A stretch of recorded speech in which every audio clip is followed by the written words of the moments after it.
Hello everyone. Today I am going to tell you about the properties of addition and subtraction of integers. Property property क्या होता है? Property हम integer में क्यों पढ़ते हैं? फायदा क्या है इसका? ये तो है नहीं कि केवल मैथ एनसीईआरटी बुक में लिखा है, इसलिए कैसे तैसे करके रट्टा मार लिया और एग्जाम में जाके टेप दिया। चलो टेप भी दिया, अगर बाद में किसी ने पूछा कि ये प्रॉपर्टी होता क्या है, इंटीजर में प्रॉपर्टी का क्या फायदा, तो आप मुझे बता सकते हो कि इंटीजर में प्रॉपर्टी इस ये काम आता है कि हम कोई भी क्वेश्चन को इजीली सॉल्व कर सकें। आप चाहें तो कितना ही बड़ा सवाल क्यों ना हो, आप इजीली आराम से सॉल्व कर सकते हैं।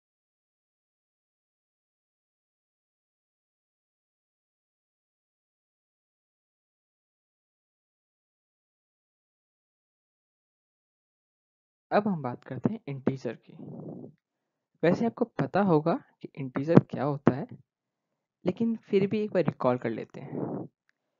रिकॉल करने से फ़ायदा ये होगा कि आगे जो आप प्रॉपर्टीज पढ़ेंगे इंटीजर की, उसमें आपको इसका हेल्प मिलेगा। तो first point, an integer is a whole number that can be greater or less than zero. Integer whole number होता है जो कि जीरो से बड़ा या जीरो से छोटा होता है। फॉर एग्जाम्पल, जीरो से बड़ा 1, 2, 3 और जीरो से छोटा -1, -2, -3। The number which is greater than zero is called positive integer. Number जो कि जीरो से बड़ा होता है उसे हम पॉजिटिव इंटीजर कहते हैं। अब पॉजिटिव इंटीजर कैसे पहचानेंगे? उसके लिए एक साइन है प्लस। जिस नंबर के लेफ्ट हैंड साइड अगर प्लस साइन आप देखते हैं, इसका मतलब वो पॉजिटिव इंटीजर है और वो जीरो से बड़ा है। The number which is smaller than zero is called negative integer. Number जो कि जीरो से छोटा है उसे हम नेगेटिव इंटीजर कहते हैं। अब नेगेटिव इंटीजर कैसे पहचानेंगे? उसके लिए भी एक साइन है, वो साइन है माइनस का। जिस नंबर के लेफ्ट हैंड साइड अगर माइनस साइन है, इसका मतलब वो नेगेटिव इंटीजर है और वो जीरो से छोटा है। जीरो इज नाइदर भी पॉजिटिव नोर भी नेगेटिव। दिस ये पॉइंट बहुत इंपॉर्टेंट है। जीरो ना ही पॉजिटिव में काउंट होता है ना ही नेगेटिव में।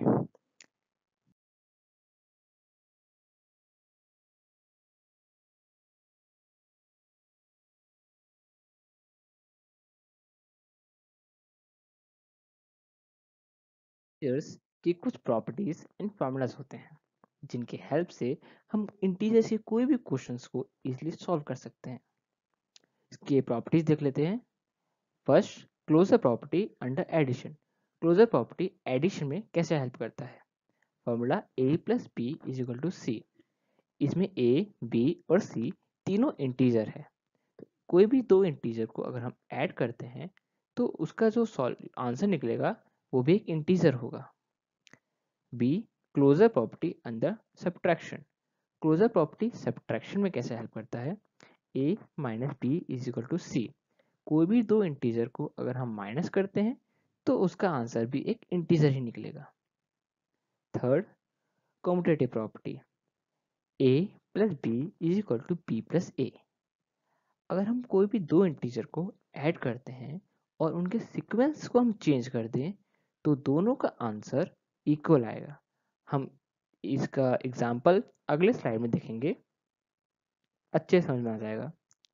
Associative property, A plus bracket B plus C is equal to A plus B plus C. अब इसमें जानने वाली बात यह है कि अगर आपके क्वेश्चन में तीन इंटीजर है और उन तीन इंटीजर में कोई भी दो इंटीजर पे अगर ब्रैकेट है, इसका मतलब वो एसोसिएटिव प्रॉपर्टी है। इसको पहचानने का सबसे अच्छा तरीका यही दो चीज़ है। अगर आपके कोई क्वेश्चन में तीन इंटीजर दिख रहा है और उन तीन इंटीजर में कोई भी दो इंटीजर पे ब्रैकेट है, इसका मतलब वो एसोसिएटिव प्रॉपर्टी है। तो उसको हम सॉल्व ऐसे करेंगे कि पहले हम दो इंटीजर को जो ब्रैकेट में उसको सॉल्व करें, फिर जो बाहर है उसको सॉल्व करें। Next, additive integer. Additive property में क्या होता है कि कोई भी इंटीजर को अगर हम जीरो से ऐड करते हैं तो उसका आंसर वही इंटीजर आता है जिसको हम ऐड करते हैं जीरो से।